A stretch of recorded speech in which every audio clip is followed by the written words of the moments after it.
Merci beaucoup d'être là, chers panélistes.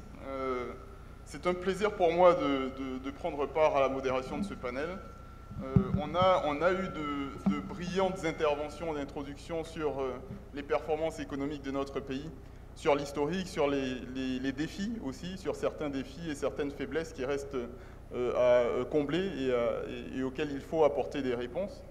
Moi, j'aimerais commencer justement les discussions avec naturellement le directeur de cabinet de Madame la ministre qui pourrait nous éclairer peut-être sur la première question, c'est de comprendre déjà qu'est-ce qui porte les performances de l'économie de la Côte d'Ivoire depuis autant d'années maintenant. Je pense qu'on peut considérer qu'on est sorti de cette phase de reconstitution de l'économie d'après-crise 2010, etc. Donc aujourd'hui, qu'est-ce qui porte véritablement les performances de l'économie de la Côte d'Ivoire? Merci, Monsieur le modérateur. Je voudrais d'abord, à la suite de Madame le ministre, saluer les organisateurs et les éminentes personnalités présentes et dire que, évidemment, c'est un honneur pour moi de représenter la ministre à ce panel et qui, vous l'avez dit, Monsieur le modérateur, devrait être très intéressant. Donc, à la première question de savoir qu'est-ce qui porte cette dynamique de croissance, je pense qu'il faut d'abord relever d'où est-ce que c'est parti cette dynamique de croissance. Je pense que c'est depuis 2012 qu'on a toute cette dynamique et on peut donc déjà comprendre que qu'est-ce qui s'est passé après 2012. C'est d'abord ce retour de la planification au cœur même de l'action de l'État. Donc, on a commencé avec un premier plan national de développement 2012-2015. Ensuite, il y a eu le second 2016-2020 et nous sommes en plein dans la mise en œuvre du troisième plan national de développement. Alors, et le fait déjà de pouvoir planifier les actions font que dans l'ensemble des secteurs, il est important de voir comment est-ce que la dynamique sera articulée et quels sont les secteurs qui sont les plus efficaces, les plus stratégiques pour pouvoir tenir la dynamique sur de longues années. Et dès l'instant, c'est-à-dire que dès le premier plan, il était clair qu'il fallait amorcer une transformation structurelle de l'économie. Et quand on fait le diagnostic, on analyse donc le secteur primaire, le secteur tertiaire, le secteur secondaire. On se rend compte qu'il y a ce secteur secondaire qui doit évoluer en termes de productivité et c'est lui qui a à même de donner, à travers des complémentarités sectorielles, de tirer tout le secteur primaire et donc de donner aussi des produits de qualité au secteur tertiaire. Et donc, il fallait que ce secteur-là décolle. Donc, on initie donc une politique active d'industrialisation. Et dans cette politique, vous verrez dans les premières mesures déjà, c'était de créer tout ce qu'il faut pour que le secteur privé qui va par la suite porter la croissance puisse avoir les outils qu'il faut. Donc, on facilite l'environnement des affaires.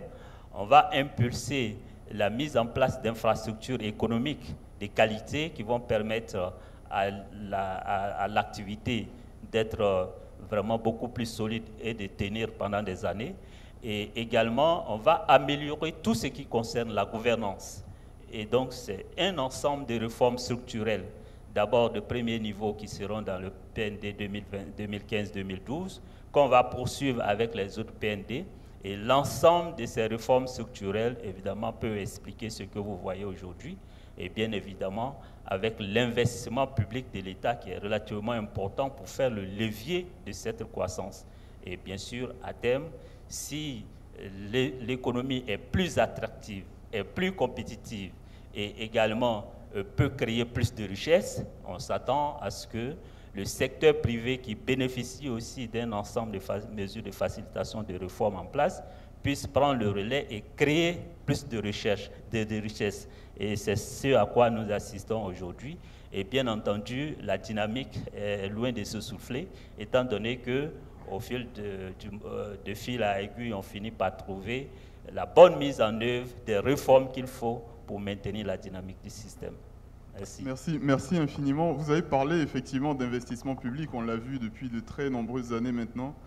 L'État porte une grosse part de l'investissement dans notre pays, en infrastructure notamment. Monsieur André Ndoli, j'aimerais revenir vers vous parce qu'on a quand même le port d'Abidjan qui peut être une bonne illustration de ce qui s'est fait en termes d'investissement. Comment a évolué l'infrastructure du port d'Abidjan depuis la sortie de crise, on va dire, disons depuis les 10 dernières années, pour être un peu plus succinct? Merci, monsieur le modérateur. Je voudrais d'abord présenter les excuses du DG du port, qui à la dernière minute a été appelé pour une réunion à Paris. Donc, il m'a chargé de le représenter en tant que directeur de l'ingénierie pour parler un peu des infrastructures. Effectivement, tout a commencé en 2011. Quand le DG est arrivé, en tout cas le port, on était relevé en second port. Pratiquement rien ne marchait, le trafic était bas, même au niveau investissement, il n'y avait plus rien. Donc il a mis en place un plan stratégique qui a permis de définir les projets, les grands projets pour pouvoir booster le port. Et ces projets ont été identifiés en identifiant nos faiblesses. Les faiblesses, c'était quoi? C'est qu'on ne pouvait pas accueillir des gros navires. Le canal de Vridi était un handicap. Donc, on ne pouvait pas accueillir de gros navires. Deuxième handicap, on n'avait pas d'espace pour pouvoir installer les industries, qui d'ailleurs doivent être proches du port pour pouvoir transformer et écouler leurs produits. Troisième problème, on avait des quais avec des tirants très faibles. Le plus gros tirant, c'était au terminal à conteneurs où on avait 11,50 mètres de tirant d'eau. Donc, après avoir identifié toutes ces difficultés, on a mis un plan stratégique avec les différents projets. Donc, les 7 plus importants, il y avait le canal de Vridi qu'il fallait corriger, redresser pour qu'on puisse accueillir les gros navires. Deuxième, une fois que ces navires rentrent, comme je le disais tantôt, on n'avait pas de quai à fort tirant d'eau pour pouvoir les accueillir. Donc, il fallait coupler avec un nouveau terminal à conteneurs qui aura à peu près le même tirant d'eau que le canal de Vridi. Donc, le premier projet, je le disais tantôt, c'était l'élargissement et l'approfondissement du canal de Vridi, la construction du deuxième terminal à conteneurs. Et comme on était situé dans la dynamique, je le disais, on avait un terminal Roro qui était un peu dans les magasins avec un tirant de 11 mètres. Il fallait aussi créer un nouveau terminal Roro pour accueillir les gros navires. Donc, on a fait le canal à 16 mètres de tirant. Aujourd'hui, on peut accueillir tous les bateaux sans limitation de longueur. Bien sûr, si demain les tirants d'eau des navires évoluent, nous, on va passer, pour le moment, on a 16 mètres de tirant d'eau. Donc, le quai aussi, nous l'avons fondé à 16 mètres. Après ça, on a créé un espace de 40 hectares pour installer les industries. Aujourd'hui, pratiquement tout est pris. Je disais tantôt qu'on avait fait un terminal roulier à 14 mètres de tirant. Et puis, tout récemment, on vient de terminer avec un financement japonais, le terminal céréalier. Donc, le terminal céréalier, avant, ne pouvait qu'accueillir des navires de 30 000 tonnes. Aujourd'hui, nous accueillons des navires de 80 000 tonnes. Donc, vous voyez, on a fait un quai qui est à 14 mètres de tirant, 13, 14, on a 3 postes à quai, 2 à 14 mètres et puis 1 à 13 mètres. Donc, en gros, de manière ramassée, voilà comment on a boosté, par la réalisation des infrastructures, on a boosté l'économie. Et aujourd'hui, on est passé de 18 millions de tonnes à 34 700. 2023, le port d'Abidjan a fait un trafic. On a fait un bond même déjà, puisqu'on a augmenté notre trafic de 21%. En gros, ça se matérialise véritablement dans les chiffres des volumes d'échanges au niveau du port. On a beaucoup été soutenu par l'État, parce qu'il y a eu tout ça, ça a été soit par emprunt ou bien financement sur fonds propres. Le premier projet qu'on avait commencé, c'était le terminal, le môle du port de pêche. Ça a été financé sur fonds propres. Le projet de Remblai, ça a été financé avec un prêt BOAD. Ensuite, on a eu près de 1 milliard de dollars pour pouvoir financer les 3 projets canal de Vridi, terminal à conteneurs et terminal Roro. Ensuite, je disais tantôt, le dernier qui a été financé, c'est la JICA. Voilà comment ce projet... Et est-ce que, alors, on le voit, ça fait parfaitement écho à ce que nous racontait justement le DIRCAP de la ministre de l'économie. Est-ce qu'aujourd'hui, il y a des chocs exogènes? Alors, je pense notamment à ce qui se passe en termes de sécurité au niveau du canal de Suez. Il y a beaucoup de navires aujourd'hui qui contournent l'Afrique par le Cap. Et donc, est-ce que ça, c'est quelque chose qui pourrait être un avantage pour le port d'Abidjan? Peut-être un avantage circonscrit, mais un avantage quand même. Oui, c'est un avantage. Avant, comme je le disais, on pouvait seulement accueillir des navires de 3500 boîtes. Aujourd'hui, on a 12 000. Donc, les navires, aujourd'hui, on a une ligne qui tire directement l'Asie qui vient à Abidjan. Ça veut dire que d'ailleurs, quand vous regardez la structuration de notre trafic, ça a évolué parce qu'avant, on ne faisait pas de transbordement. Aujourd'hui, on fait du transbordement, on est passé pratiquement de 300 à près de 4 millions de tonnes cette année. Donc, le TC2 a été mis en service tout récemment. On a pu faire, avec les gros navires qui arrivent maintenant, on peut faire le transbordement maintenant. Donc, voilà l'effet, au moins, par rapport à tous ces investissements, tout ce qui a été réalisé. On voit immédiatement les effets. Alors, la performance économique de la Côte d'Ivoire, c'est, donc on l'a vu, des investissements publics, beaucoup en infrastructure, c'est vrai, mais c'est aussi des investissements privés, des investissements étrangers, mais aussi des investissements locaux. On a la chance d'avoir parmi nous un investisseur institutionnel et un investisseur privé. Moi, j'aimerais avoir... Alors, moi, j'ai noté quelques statistiques. On a les IDE, par exemple, qui sont passés entre 2012 et 2022 de 200 milliards de francs CFA en 2012 à plus de 700 milliards en 2022. Comment est-ce que, M. Charles Kouassi de la CNPS, comment est-ce que vous abordez ces arrivées d'investisseurs internationaux et comment est-ce que vous pensez ou comptez collaborer avec eux? Je sais que la CNPS est un des plus gros investisseurs de la région. Comment est-ce que vous approchez cette problématique-là de l'investissement direct étranger qui évolue?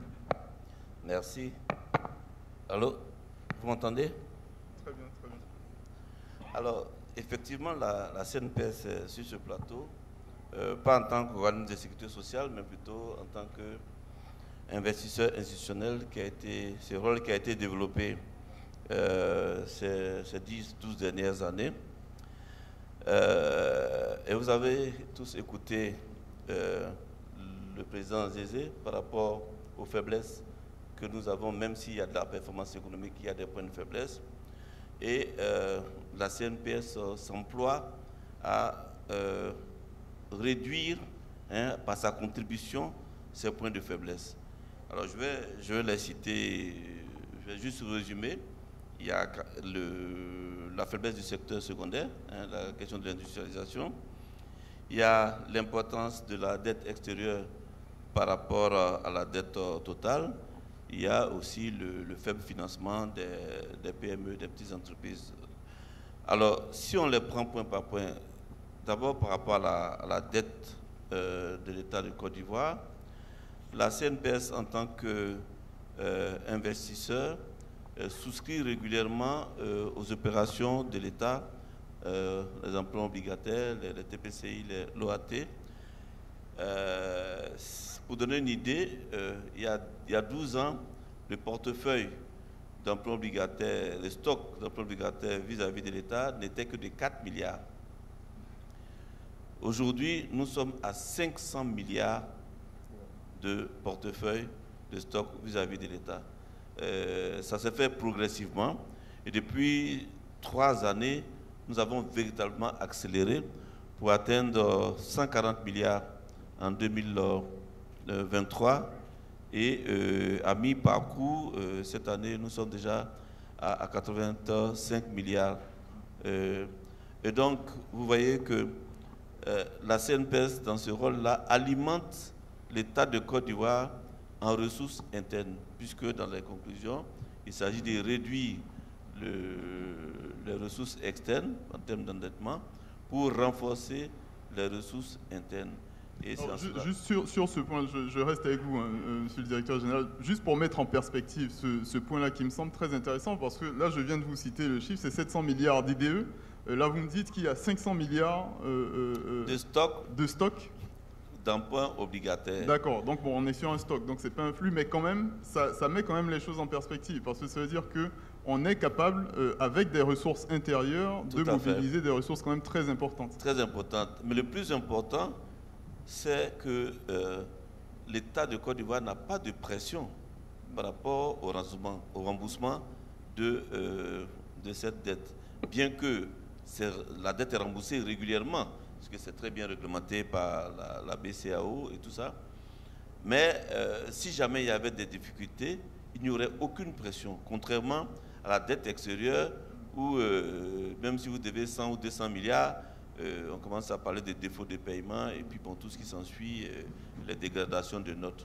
Donc ce rôle que joue la CNPS, qui va être intensifié, puisque grâce aux excédents que la CNPS fait depuis quelques années, nous avons commencé, je vous ai dit, au tout début de la réforme de 2012 à 8 milliards d'excédents, pour atteindre 100 milliards en 2019 et pour atteindre 200 milliards en 2023. On avait pensé atteindre ça en 2025, mais déjà en 2023, on a atteint un excédent. Et ce sont ces excédents-là qui sont investis dans l'économie avec la part que je viens de définir par rapport à l'État. Alors l'autre côté, c'est en dehors de l'État, l'économie du pays. Vous voyez, il y a une forte corrélation entre la souveraineté bancaire et le financement de l'économie. La Côte d'Ivoire a un taux assez faible en ce moment. Nous sommes autour de 25% de financement, là où le Maroc est à 80%, la Tunisie est à 70%. Donc, l'idée, c'est que la CNPS puisse investir dans les banques, être actionnaire dans les banques, pour le thème de ivoirisation des banques, pour que le capital global dans les banques soit de plus en plus un capital ivoirien, puisque je vous dis qu'il y a une corrélation entre la souveraineté bancaire et le financement de l'économie. Tout à fait. Et je vais donner quelques chiffres. Excusez-moi. Alors, si on prend... Voilà. En termes de bilan des banques, avant que le consortium CNPS, CGRAE, CDC et BNI rachètent les parts de BNP dans BCC, en termes de bilan, on était en Côte d'Ivoire, on était à 19,7% de part de bilan actionnaire ivoirien. Avec BCC, on est passé à 24%. Et vous savez que la Générale va être mise en vente. Donc nous sommes en train de s'organiser dans un consortium pour racheter. Et si on rachète, en termes de bilan, on sera environ à 40%. Et donc, étant, comme je dis, plus souverain en matière bancaire, nous allons plus alimenter l'économie. Et la question des PME qui ne trouvent pas de financement va être réglée par ce biais, puisque nous allons davantage financer nos PME pour les faire grandir. En termes de total crédit, avant BCC c'était 20%, avec BCC c'est 24%, et si on ajoute la Générale, on sera à 44% en termes de crédit octroyé. Donc avant BCC 20%, après BCC et Société Générale, on sera à 44%. Vous voyez le bond important pour le financement de l'économie. C'est extrêmement intéressant. Bon, on va y revenir parce que moi j'aimerais bien qu'on... Alors un dernier chiffre. D'accord. En termes de total dépôt, oui. Avant BCC c'était 19,8%, avec BCC c'est 25%, et si on ajoute la Générale, ça sera 42%. Ça veut dire quoi? Ça veut dire qu'il y a un processus comment on appelle là, de souveraineté bancaire qui permettra de financer l'économie ivoirienne, notamment le secteur privé, et qu'elle passe de petites entreprises à moyennes entreprises et à grandes entreprises. Le rapport aussi a signalé la faiblesse de financement par les fonds d'investissement. De ce côté aussi, depuis 2014, nous avons commencé à prendre des parts importantes dans les fonds d'investissement. Je citerai Amétis, Je citerai Afrique Invest et récemment Africa 50, qui sont des fonds d'investissement. Et nous orientons donc, c'est une des conditions que nous posons au fond quand on doit investir, qu'il y ait des retombées sur l'économie ivoirienne, sur les entreprises ivoiriennes. Donc voilà un peu le rôle que la CNPS joue dans globalement l'indépendance économique et dans le processus d'industrialisation. Parce que là, on parle des PME, mais à un moment donné, il faudrait que dans les grandes multinationales qui existent aujourd'hui, on puisse prendre des parts, puisque l'exploitation se fait dans nos pays, et exiger que l'industrialisation, enfin la transformation, que ce soit des matières premières agricoles ou bien toute autre chose, qu'on n'exploite pas des produits bruts et que la transformation se fasse en Côte d'Ivoire avec des financements ivoiriens concomitamment avec des financements internationaux.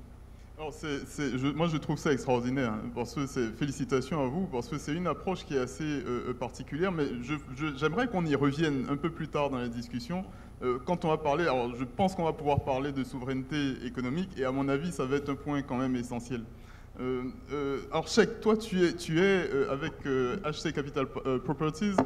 Moi je trouve que tu es quand même un vecteur assez intéressant qui tire des investissements étrangers vers le pays notamment, mais vers la région dans son ensemble.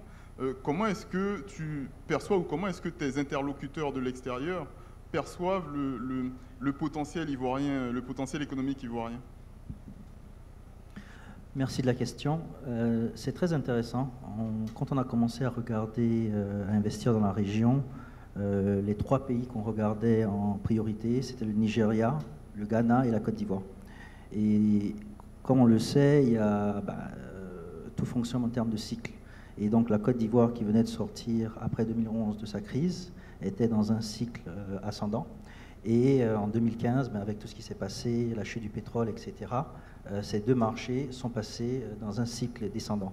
Donc la Côte d'Ivoire a réussi à se positionner comme une destination de référence. Et donc, il faut féliciter ce que le gouvernement a réussi à faire en termes d'investissement dans les infrastructures, toutes les réformes structurelles qui ont été faites, qui ont permis de faire de la Côte d'Ivoire une destination assez privilégiée pour attirer les investisseurs. Et ça se voit, et tout ça, on l'a vu même pendant la CAN, qui était un succès extraordinaire.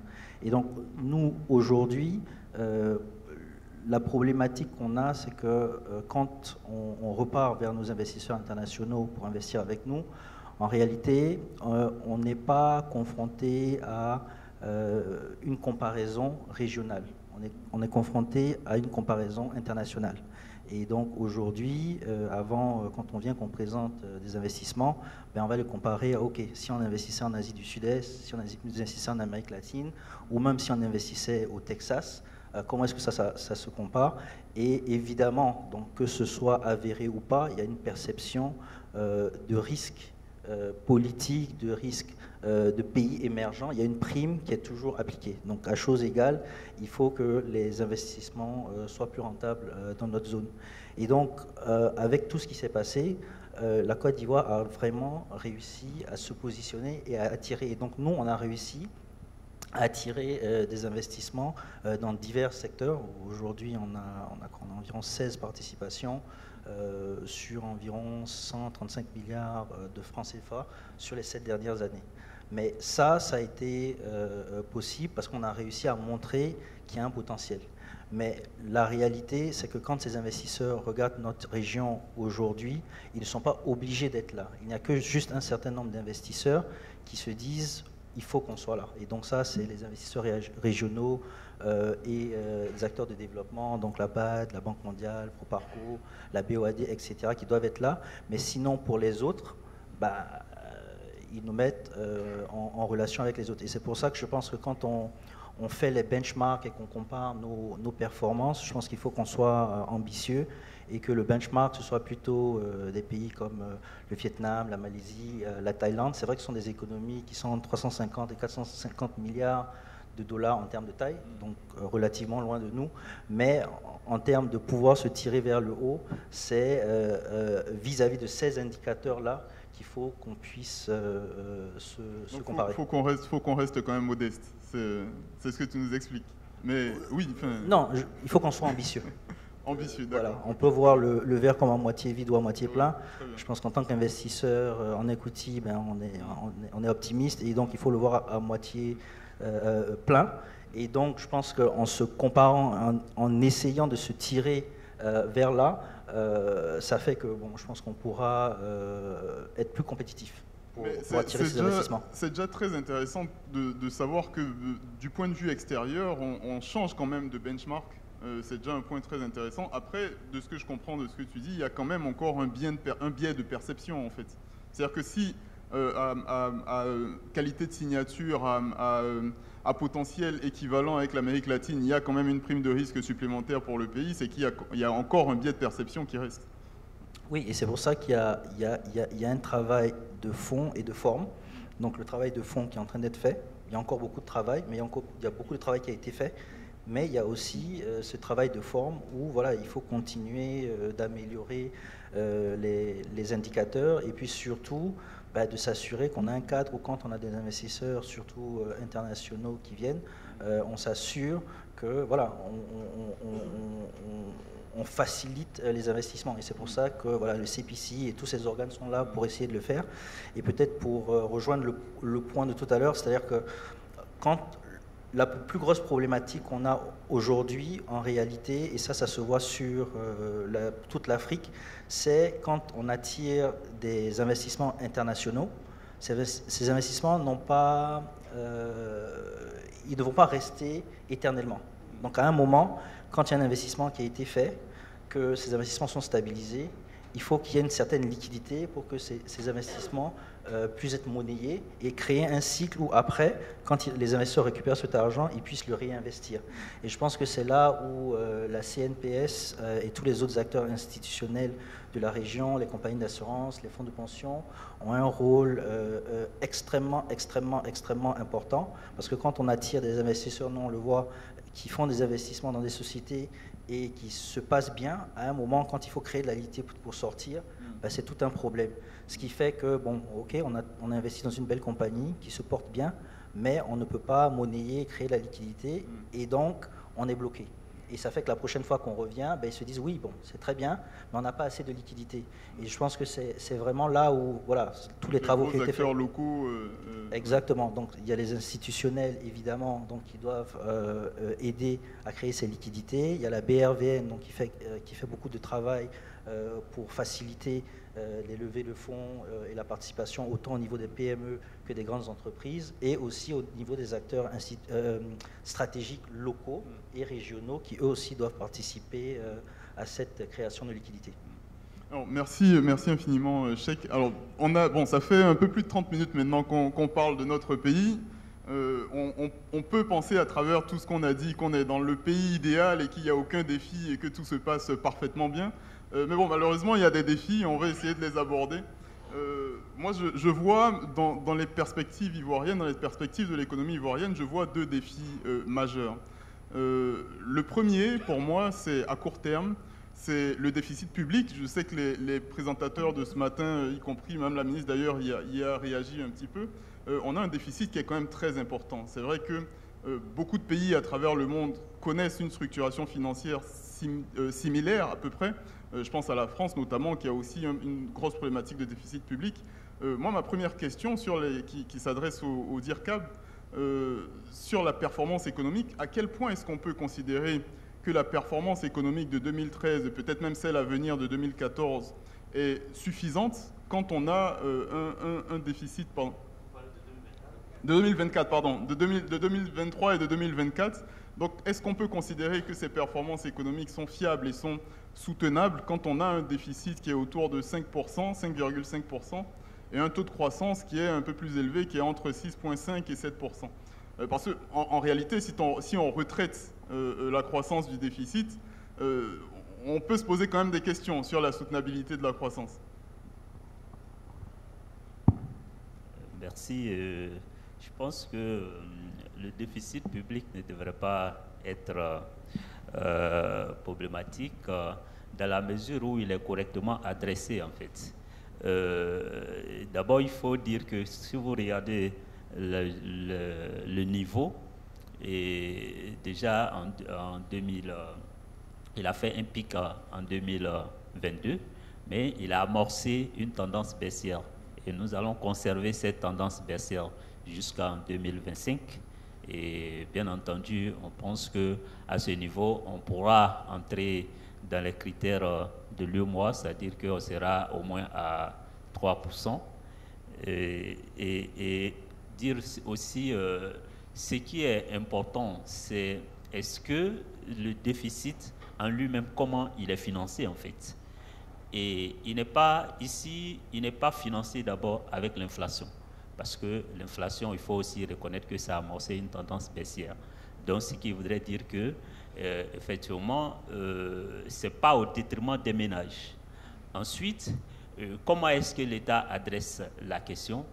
L'État a inscrit tous ces agrégats dans le programme économique et financier et c'est sous contrôle.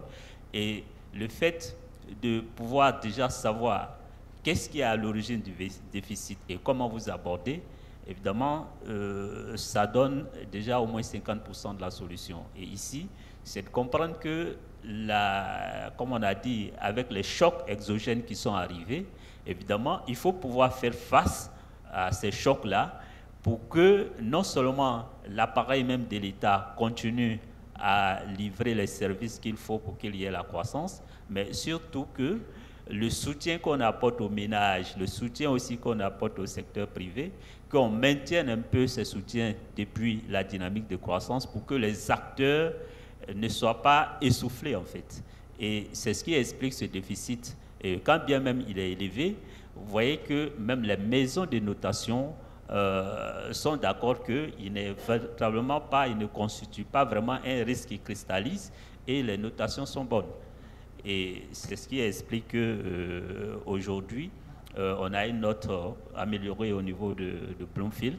On va avoir aussi, continuer à avoir de bonnes perspectives, puisque une fois qu'il a amorcé la tendance baissière, vraiment beaucoup de maisons de notation sont convaincues que nous, au niveau de la Côte d'Ivoire va garder, on va dire, des risques relativement faibles en termes d'investissement, en termes aussi de croissance, et ce serait des meilleures notes, on va dire, l'une des meilleures notes de la sous-région de l'Afrique subsaharienne.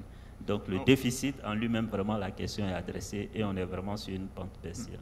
Donc on peut considérer que c'est une problématique qui va s'estomper, en tout cas avec le fil du temps. Je crois que l'échéance à 3%, c'est pour 2025, c'est ça, hein? Oui, effectivement. Ouais, très bien.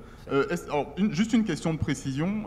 Est-ce que la tendance sur l'amélioration de ce déficit, elle est plutôt à la contraction des dépenses ou elle est plutôt à l'augmentation des recettes? On ne peut pas dire que ce sera sur la contraction, d'autant plus qu'on ne maîtrise pas les chocs à venir. Et effectivement, s'il y a un choc exogène qui est assez fort, qui fait qu'il y a une répercussion sur les ressources, évidemment, on pourra agir du côté des dépenses. Mais si nous continuons à mobiliser suffisamment dans la phase où nous sommes, évidemment, l'enjeu, ce ne sera pas forcément sur les dépenses, puisque les dépenses ont quand même, on va dire, sont quand même relativement maîtrisées. Mais on fera en sorte que le budget en lui-même, évidemment, tout en mobilisant des ressources, évidemment, prévoit une croissance moindre des dépenses par rapport à la croissance des ressources, pour pouvoir rattraper le gap. Mais le plus important, c'est qu'est-ce que nous faisons en fait dans ces dépenses, et c'est là où il y a toute une dynamique pour améliorer l'efficience même des dépenses, et qui font que, quand bien même on investit plus aujourd'hui, on investit en qualité. Et donc, l'investissement non seulement a fait un bond en quantitatif, mais aussi il y a un bond qualitatif qui fait que il n'y a pas vraiment nécessité à couper toutes les dépenses d'investissement et autres, tout ça pour pouvoir satisfaire un déficit quand on a un choc exogène. Et c'est ce que les partenaires comprennent mieux. Voilà. Très bien. Monsieur Ndoli, on a brossé un petit peu le fait qu'effectivement, on a dans un contexte économique mondial qui peut-être s'améliore, mais qui reste encore difficile, beaucoup de pays européens font preuve de très très peu de performance aujourd'hui économique. La France, l'Allemagne, l'Angleterre sont en difficulté. C'est quand même un partenaire majeur de notre région, partenaire commercial. Est-ce que les problématiques économiques européennes aujourd'hui, c'est quelque chose que vous arrivez à ressentir dans les chiffres des échanges commerciaux entre la Côte d'Ivoire et notamment l'Union européenne? Merci, monsieur le modérateur. Au niveau du port d'Abidjan, les partenaires, aujourd'hui, l'Europe n'est pas le premier partenaire au niveau des échanges. Aujourd'hui, c'est l'Asie.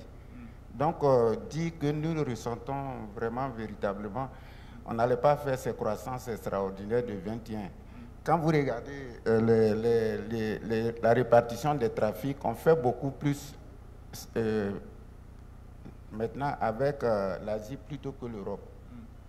Voilà, c'est ce que très bien. Et monsieur le directeur de cabinet, juste aussi une question de précision rapidement. Est-ce que la crise européenne actuelle, c'est vrai qu'ils sont potentiellement en train de sortir de la crise? Moi, je reste encore dubitatif, hein, contrairement au président de la BOAD.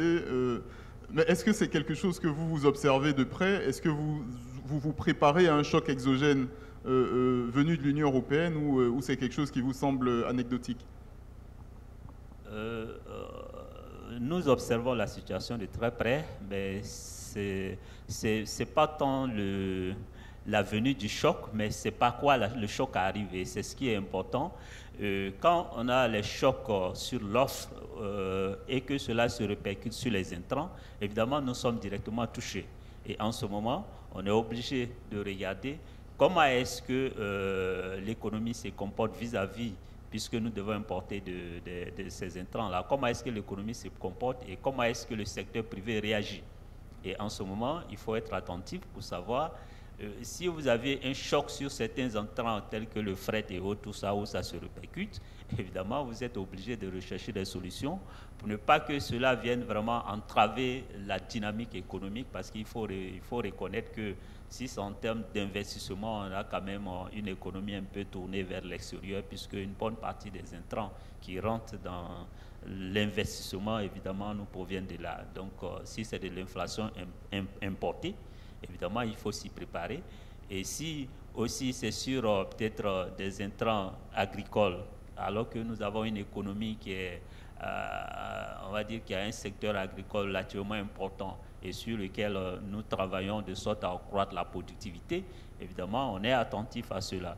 Et ce sont des chocs qui sont surveillés de près, pas seulement par nous-mêmes, mais nous le faisons en relation avec les partenaires qui nous soutiennent, que ce soit le FMI, la Banque mondiale. C'est des choses qu'ils regardent. C'est pourquoi, lorsque vous prenez un peu tous ces documents stratégiques, vous voyez qu'on part déjà de la description de qu'est-ce qui peut être le monde extérieur, disons l'Europe, l'Amérique, qu'est-ce qui peut être anticipé et comment préparer les stratégies en question.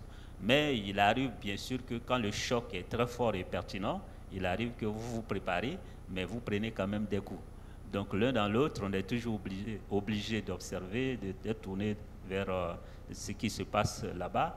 Mais nous pensons que la dynamique qu'on a amorcée après la pandémie de Covid-19 est quand même une très bonne dynamique. L'économie est bien relancée. Ça nous donne des marges de manœuvre pour faire face aux chocs futurs. Merci. Merci beaucoup. On a peut-être encore juste 10 minutes d'échange. Il y a beaucoup de points que j'aurais voulu aborder que malheureusement je pense qu'on n'aura pas le temps d'aborder. Peut-être qu'on laissera quelques questions pour prendre le relais là-dessus. Moi j'aimerais terminer sur une chose, c'est sur la consolidation des acquis. On a parlé des performances économiques du pays, on a parlé de la force de l'investissement, qu'il soit public, qu'il soit privé. Aujourd'hui, moi je me pose la question, alors, première question que je me pose sur la consolidation des acquis, on l'a un petit peu abordé, c'est la question de la souveraineté économique. On a vu lors du Covid que tous les pays qui étaient très dépendants de l'extérieur ont énormément souffert.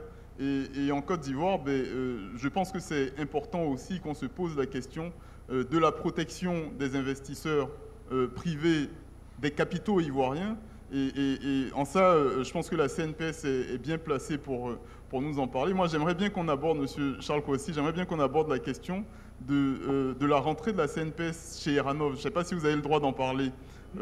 Parce que pour moi, ce n'est pas anodin d'avoir une entreprise ivoirienne qui rentre au capital d'un investisseur qui a autant de poids dans l'énergie, dans la production énergétique de toute une région.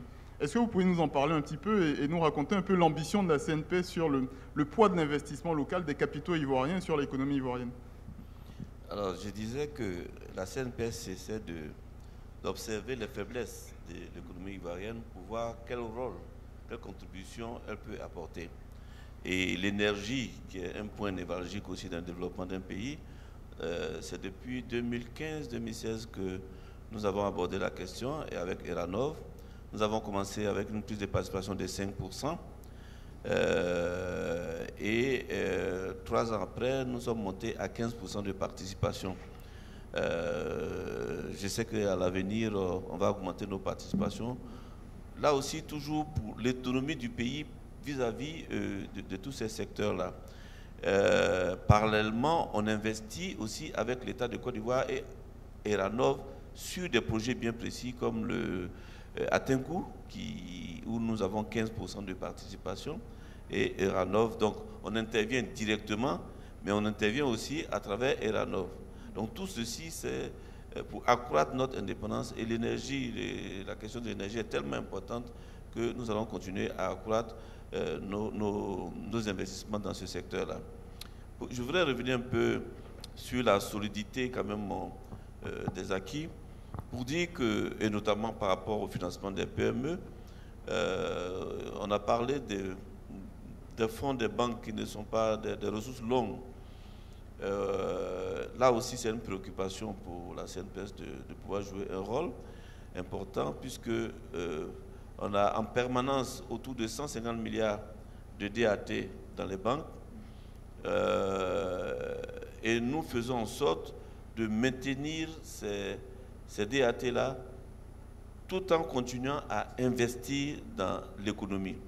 Je vous ai dit que cette année, nous sommes à 85 milliards de prise de participation, enfin, d'emprunts obligataires et de tout ce qu'on fait avec l'État de Côte d'Ivoire.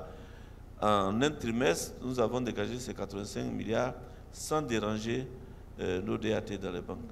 Donc plus nos DAT vont avoir des durées longues dans les banques, plus les banques pourront utiliser ces ressources pour financer l'économie. Mais concernant les PME, je conseille qu'elles se tournent vers les fonds d'investissement. Pourquoi? Parce que les fonds d'investissement, contrairement aux banques qui demandent des garanties, mais qui ne s'impliquent pas dans la gouvernance, les fonds s'impliquent dans la gouvernance et donc permettent à l'entreprise d'avoir une meilleure gouvernance et de progresser. Ça a été le cas, par exemple, de Petro-Ivoire, où il y avait Amétis, qui est sorti il y a 2 ans.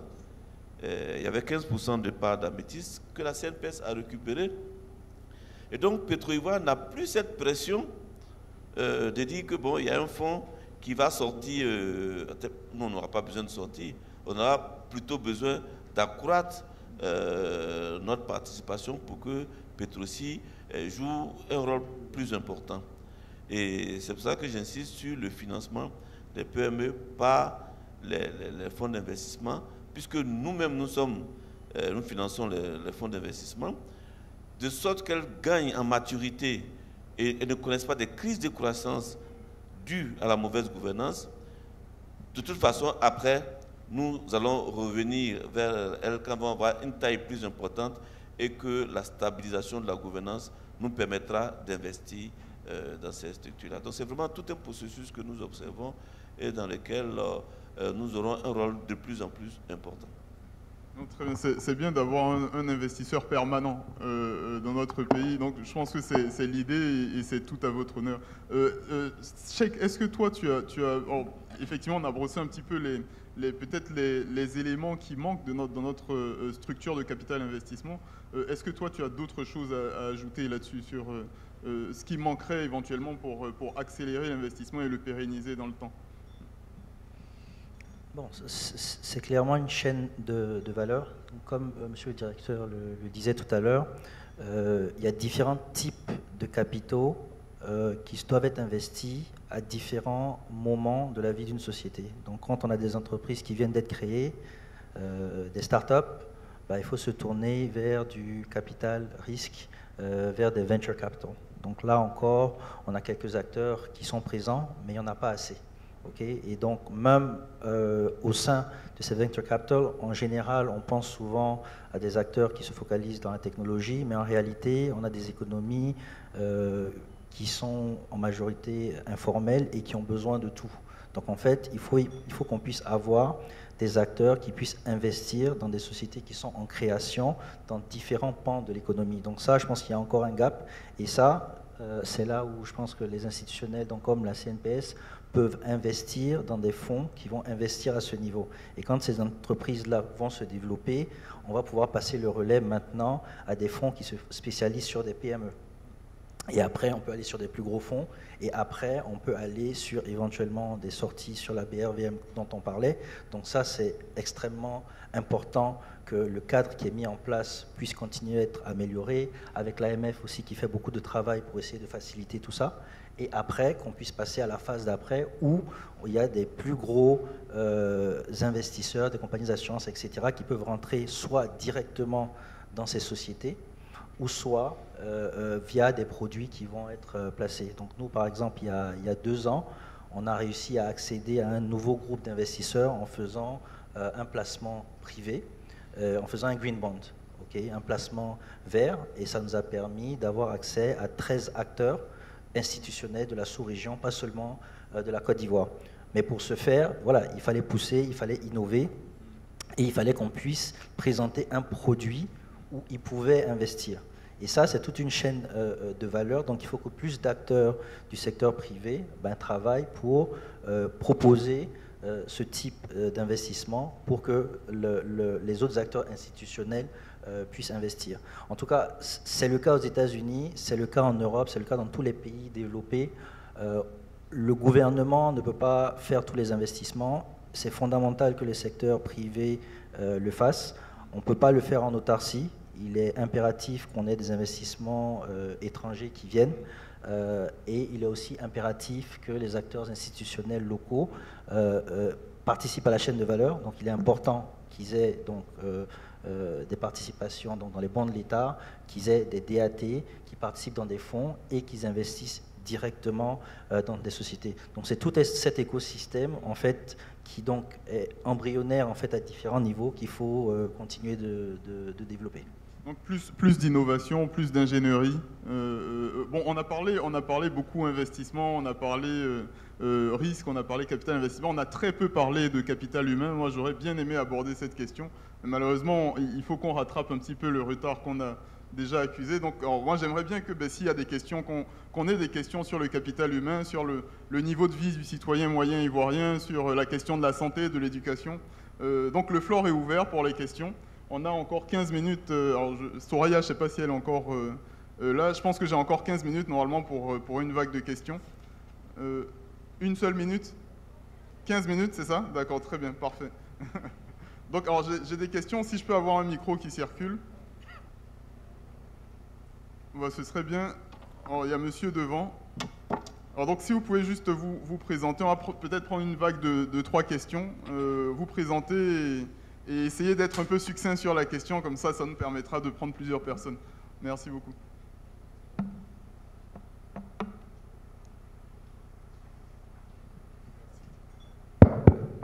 Merci. Je suis Innocent Youté, député à l'Assemblée nationale. Je voudrais remercier donc les panélistes, avec un remerciement et des félicitations pour le directeur général de la CNPS et l'encourager dans les initiatives. Je pense que ce sont des initiatives qui font cas d'école qu'il faudrait certainement partager avec certains de vos collègues qui ont, je pense, beaucoup plus de fonds que vous pour aider à financer l'économie. J'ai 2 petites questions qui s'adresseront au directeur de cabinet. La première question, c'est concernant la dette. J'ai remarqué que toute la communication dans ce pays qui est faite sur la dette, du côté des politiques, il y a un groupe qui parle uniquement du stock de la dette. La Côte d'Ivoire est 26 000 milliards, le pays est endetté. Et les autres répondent, mais non, nous sommes à 58% du ratio d'endettement, donc on est bon. Mais personne ne parle du ratio de solvabilité.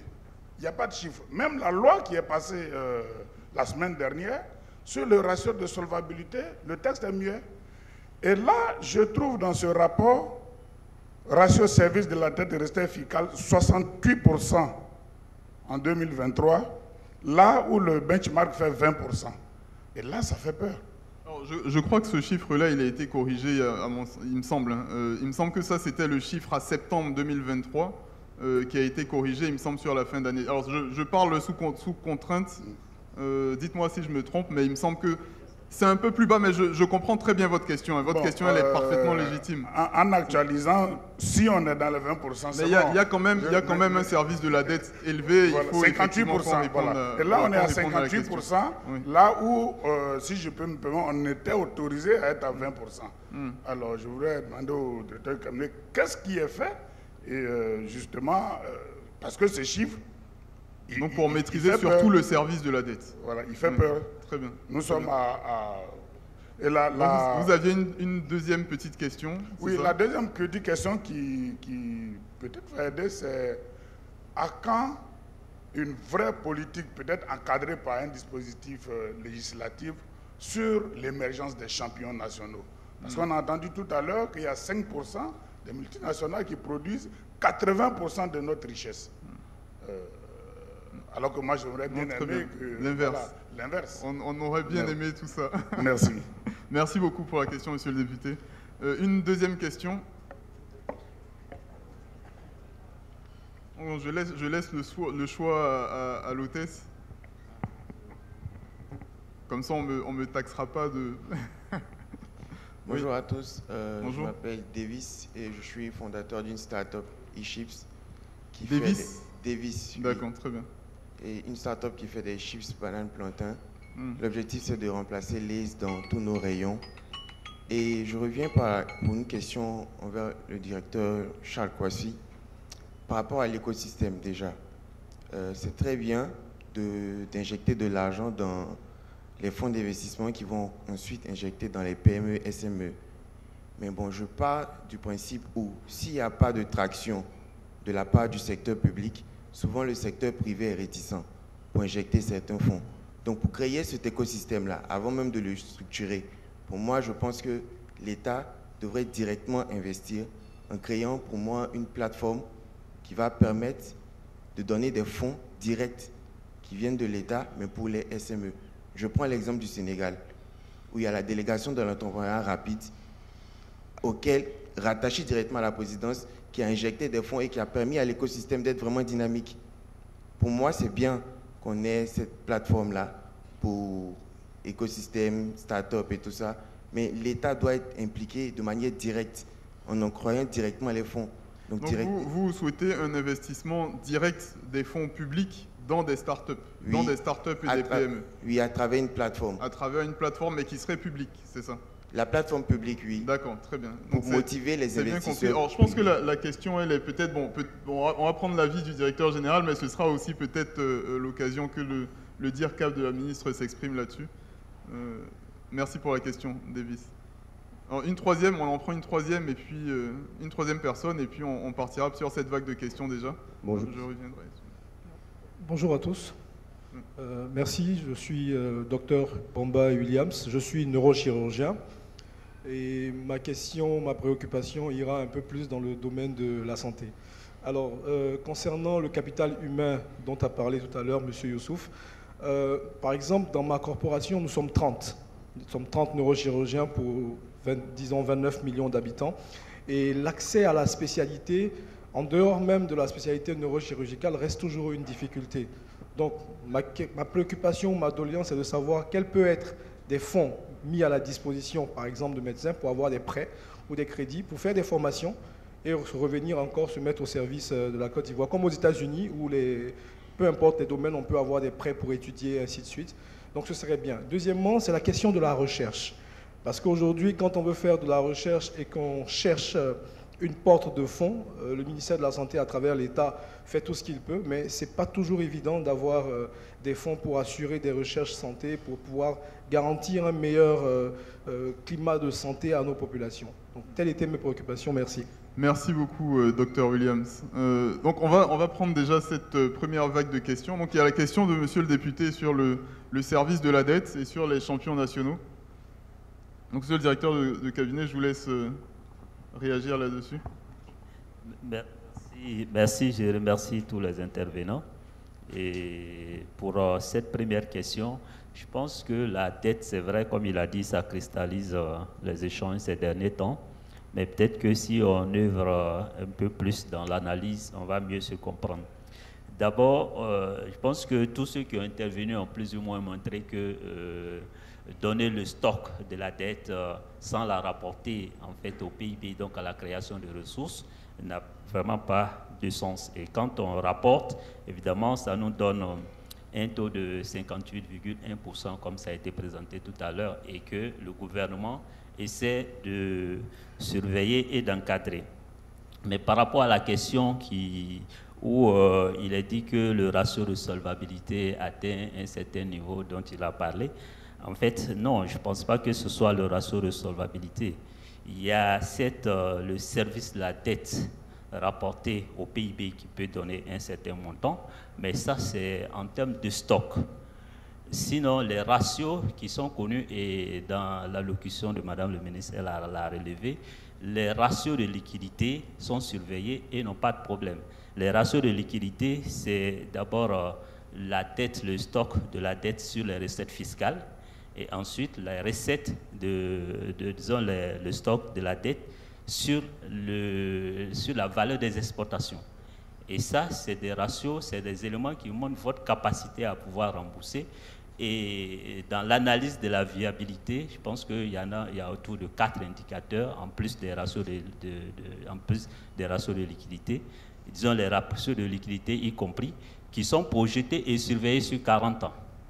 Et ça, l'analyse est faite par la Côte d'Ivoire en relation avec le FMI, donc c'est un modèle qui est bien connu, et qui permet de voir est-ce que les 4 indicateurs, est-ce que certains débordent.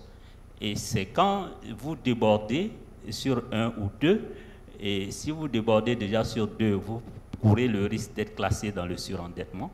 Et si vous êtes proche, par exemple sur le ratio les ratios de liquidité en ce qui concerne le stock de la dette sur les recettes fiscales, évidemment, c'est autour de 20% la limite. On est très proche, et c'est ce qui fait qu'on nous dit qu'on est dans une zone d'endettement, de risque de surendettement modéré. Et quand vous êtes relativement loin de ces références, évidemment, on dit que vous êtes en zone en risque faible. Et donc, chaque fois qu'on fait l'analyse, ça permet de voir quelle est notre capacité à pouvoir demeurer en risque modéré. Et évidemment, ce jeu permet de déterminer ce qu'on appelle un plafond d'endettement. Et ce plafond d'endettement, chaque année, évidemment, est déterminé. Et le pays, s'il doit s'endetter et ne pas tomber dans le risque de surendettement, c'est connu. Et donc, c'est ce qui se fait et qui montre bien que la dette est bien encadrée. Et au-delà de ça, et comme vous l'avez dit, il y a la loi sur l'endettement qui est passée, bien sûr, à l'Assemblée nationale, qui permet non seulement d'encadrer désormais tout le processus d'emprunt, et qui va permettre à l'Assemblée nationale aussi de surveiller et de s'impliquer dans la gestion de la dette. Et ça, c'est quelque chose d'extrêmement important et qui montre que dans les réformes et dans la dynamique, évidemment, l'endettement sera bien sûr surveillé et on va dire l'extérieur de l'institution, le Parlement pourra se prononcer sur ces éléments. On peut considérer pour monsieur le député que s'il doit échanger avec ses concitoyens, il doit leur dire quoi? On est dans une situation d'endettement modéré. Bien sûr, il y a sur les indicateurs, il n'y a vraiment pas à s'inquiéter. Peut-être le rapport, on peut le regarder tout à l'heure et puis regarder si c'est vraiment, s'ils ont vraiment appelé ça un ratio de solvabilité. Mais c'est pas vraiment lui, il ne peut pas être à 59%, c'est pas possible. Il faudra être transparent effectivement sur les chiffres du niveau de liquidité. Il faut bien regarder. Ces ratios sont bien connus. Les limites généralement c'est 20%.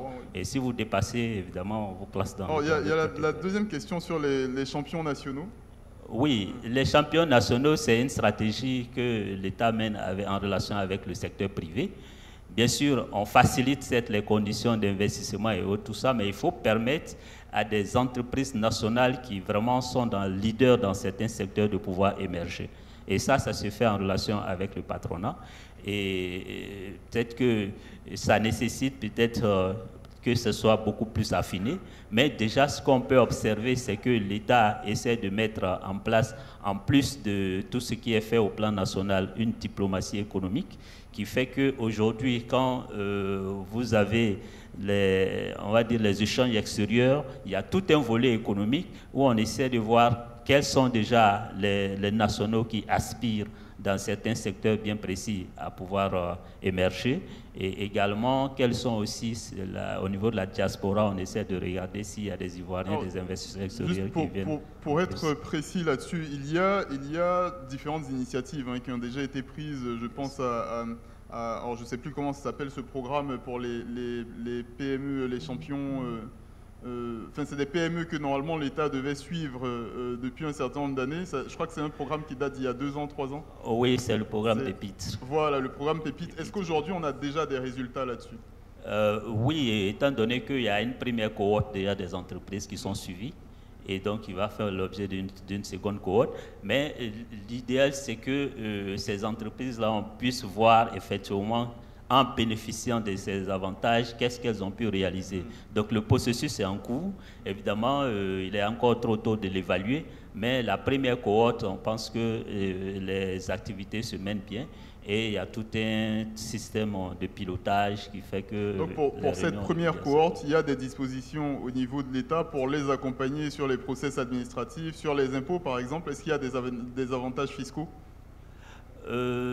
Les avantages fiscaux ne sont pas aussi spécifiques et particuliers à ces groupes, mais c'est l'accompagnement qu'on fait, c'est de regarder en fait quelles sont déjà les contraintes qu'elles ont et comment est-ce qu'elles peuvent investir en s'engageant sur un certain nombre d'investissements avec des résultats probants en fin d'année. Et c'est à ce titre que là maintenant vient des facilitations, des encadrements pour permettre à la structure de mieux avancer. Donc c'est une responsabilité partagée, c'est-à-dire que si elles ne respectent pas leurs engagements, elles peuvent sortir du programme ou pas? Oui, après l'évaluation, elles peuvent sortir, parce que c'est par cohorte. Si vous entrez, vous bénéficiez d'un certain nombre d'avantages et de règles, et il faut qu'à la fin, on ait aussi les résultats et qui montrent bien que vous êtes à même vraiment d'émerger dans le secteur qui est le vôtre et puis pouvoir évoluer. Donc c'est différents secteurs, mais avec des entreprises bien sûr sélectionnées de façon précise, sur des bases, des critères bien connus pour pouvoir vraiment intégrer la cohorte. Donc c'est un programme qui peut intéresser le jeune Davis qui parlait de son entreprise, donc n'hésite pas à te renseigner là-dessus. Donc il y avait la question justement de Davis sur l'investissement direct de l'État, qui s'adressait au directeur général de la CNPS, sur lequel je pense le DIRCA pourra aussi intervenir. Qu'est-ce que vous en pensez? Je pense qu'on attend trop de l'État. Et on attend l'État où, en réalité, il n'a pas véritablement un rôle à jouer sur le plan opérationnel de financement, mais c'est plutôt la réglementation et l'encadrement. J'ai dit que le financement d'une économie, il faudrait que tout le monde comprenne le processus de financement d'une économie. Quand vous êtes une petite entreprise, vous avez les structures de microfinance qui vous permettent de démarrer. Après, à une certaine taille, vous avez les banques qui peuvent venir maintenant en appui. Mais, à un moment donné, on a parlé des banques qui n'ont pas toujours de ressources longues et qui demandent des garanties, mais sans s'impliquer dans la gestion. C'est à ce moment-là que je dis, il faut maintenant associer les fonds d'investissement. Parce que les fonds d'investissement permettre à une entreprise de grandir en respectant les normes de bonne gouvernance. Et quand vous avez franchi ça, maintenant vous allez en bourse pour aller ajouter ce dernier maillon de financement. Donc vous voyez que quand vous regardez tout ce processus, l'État en tant que tel n'a pas de rôle opérationnel, c'est-à-dire à donner de l'argent à des entreprises. Même pour revenir aux champions nationaux, un champion national ne se décrète pas. On voit que vous êtes champion dans votre domaine. Et si vous suivez les règles de bonne gouvernance, ce n'est pas le financement qui pose problème, surtout dans la dynamique où nous sommes aujourd'hui, où je suis en train de vous dire que la souveraineté bancaire de la Côte d'Ivoire progresse et va atteindre certainement bientôt 40%, et où l'implication de la CNPS dans tous les grands fonds d'investissement augmente. Il y a aussi d'autres structures internationales qui y mettent de l'argent. Moi, de mon point de vue, depuis que je suis dans ce domaine, le gros problème des PME, c'est la gouvernance. Ce n'est pas le financement. On pourra en reparler dans d'autres débats, mais c'est un sujet très important pour que les PME comprennent que c'est d'abord la gouvernance et à chaque stade d'évolution d'une entreprise, il y a un type de financement approprié. Mais ça ne se fait pas dans le désordre. Donc effectivement, ce n'est pas le rôle de l'État. Je ne sais pas s'il y a quelque chose à ajouter là-dessus. Alors, je terminer sur la santé. Ah d'accord, bon, d'accord, très bien, très bien. Donc effectivement, il y avait la question du docteur William voilà. sur le financement. Et là encore, c'est posé, le problème est posé comme si c'est un problème de financement. Non. Voyez-vous, aujourd'hui, il y a 10 cliniques qui appartiennent à 90% par Amétis. Amétis est en train de sortir. La CNPS en discussion avec Amétis pour racheter les 10 cliniques. Nous sommes en discussion, nous sommes en train de faire des due diligence.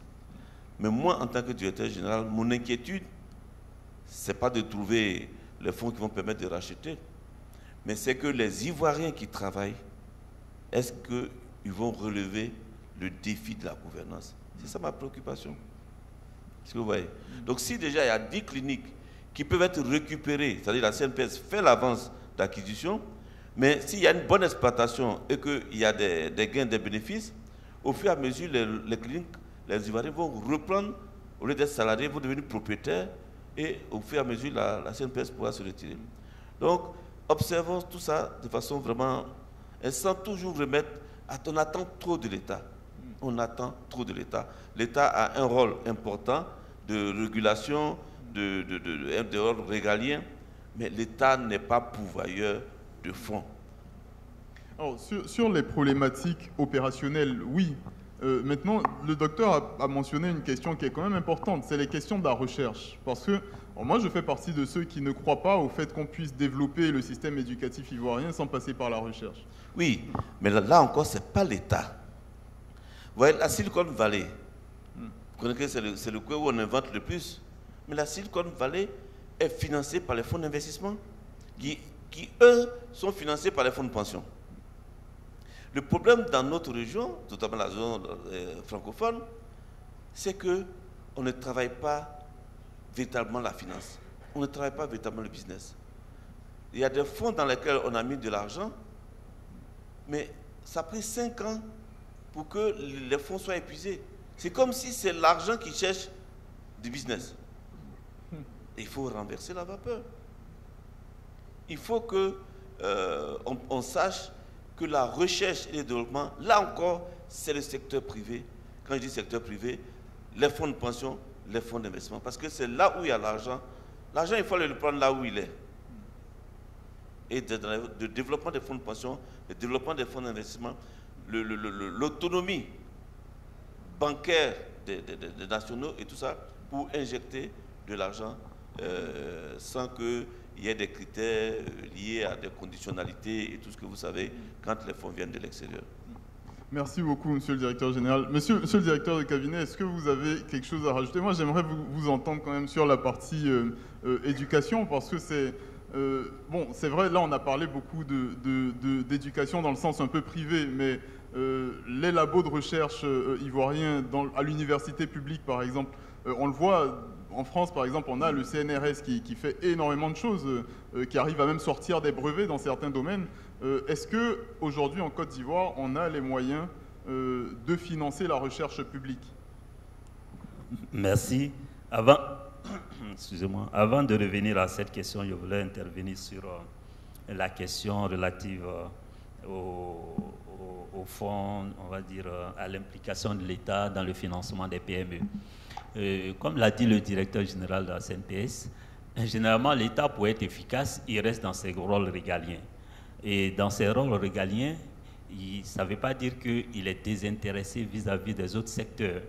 Donc, déjà, je voulais remercier la CNPS pour toute son implication, parce que c'est des investisseurs institutionnels, mais qui sont apparus dans la dynamique de développement dont on a parlé dès le départ.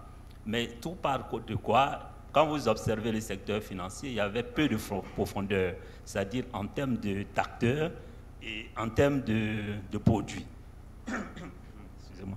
Mais avec la dynamique, ceux-là sont apparus, de nouveaux acteurs sont apparus, de nouveaux produits sont apparus. Et tout ça, on va dire, c'est vraiment au bénéfice des différents acteurs, surtout ceux qui empruntent et également aussi ceux qui prêtent. Mais quand on met en place cette stratégie et que vraiment ça marche, évidemment, l'autre volet, c'est de se poser la question, est-ce qu'il y a de l'inclusivité dans le secteur? Et toutefois qu'il n'y a pas d'inclusivité, là, ça relève un problème d'équité et là, l'État intervient. Donc, si vous regardez dans la dynamique de développement des PME, l'État a revisé tout ce qui était comme élément de commande publique pour faire en sorte que les PME aient accès. Parce qu'on a remarqué que ce maillon-là, évidemment, est un peu court en termes d'accès au financement. Et au-delà de ça, vous aviez les PME aujourd'hui, il y a toute une politique où on crée le statut de l'entrepreneur. Et ça, c'est pour encadrer les PME de sorte qu'elles mûrissent et qu'elles aient aussi une gouvernance assez intéressante, comme il a dit, pour pouvoir accéder au secteur bancaire. Donc, une fois que ces structures qui sont relativement petites arrivent à mûrir, elles auront accès à un financement. Et en ce moment, l'État n'est plus, il s'assure juste que le cadre est là pour permettre à un acteur qui a tous les éléments de gouvernance et qui respecte les critères puisse avoir accès à un financement. Donc, il y a des programmes qui naissent juste pour des maillons relativement faibles. Et nous sommes en train aussi de réfléchir avec la BAD sur un système qui va permettre de mettre en place je m'excuse, qui va permettre de mettre en place un système où on arrive à prêter à des entrepreneurs, mais qui sont des jeunes. Donc, on va encourager l'entrepreneuriat jeune et ils seront encadrés de sorte à ce que les structures puissent mûrir. Et également, les fonds aussi, ils auront accès, ce seront des fonds publics, avec bien sûr la société aussi de garantie des PME qui existe aujourd'hui, qui est installée à la primature et qui essaie aussi de garantir l'accès de certaines PME aux biens publics. Donc l'État peut être impliqué, mais seulement lorsqu'il s'agit vraiment de favoriser l'inclusivité, parce que si vous aviez de plus en plus des acteurs aguerris dans le monde de la finance qui rentrent sur le marché financier, tout ça, c'est de nature à pouvoir accroître les investissements, l'épargne, les investissements. C'est bon de préciser aussi que c'est de l'argent à rembourser. Attention. Bien sûr. Voilà. Donc sur la seconde question, la question sur la recherche. Oui, la question sur la recherche, oui, il faut dire que nous sommes aussi un pays en développement. Il est difficile à la fois de financer tous les maillons de l'éducation, c'est-à-dire au bas niveau, remonter jusqu'au supérieur et vraiment trouver des bourses et des allocations vraiment pour le supérieur. Mais ce qu'on essaie d'encourager surtout au supérieur, c'est que les universités et tout ça dans le cadre du système LMD sont quand même tenus d'être en relation avec le monde des entreprises. Et là-bas, ça peut leur donner des portes en termes de financement, de la recherche et tout ça. Et vu que ces produits-là, évidemment, vont servir après le monde réel. Donc s'il n'y a pas cette connexion, évidemment, on ne sait pas comment est-ce qu'un État peut vraiment financer toute cette demande de ressources au niveau de l'enseignement supérieur. Mais la réforme encourage peut-être le système LMD, c'est vraiment l'objectif. On espère que les centres de recherche, les universités vont y parvenir à créer un peu ces liens avec les entreprises et qu'également ils puissent développer aussi des produits de la recherche qui seront valorisés dans ces entreprises. Donc c'est ce que vraiment on espère, mais c'est difficile pour un État de pouvoir assurer vraiment un financement de la recherche complète, surtout au niveau académique tel qu'il l'a exposé. En tout cas, ça fait partie des défis. On espère qu'on pourra renverser la vapeur. Merci infiniment. Malheureusement, on ne va pas pouvoir prendre de deuxième vague de questions. Je vous demanderai d'acclamer nos panélistes pour les brillants exposés.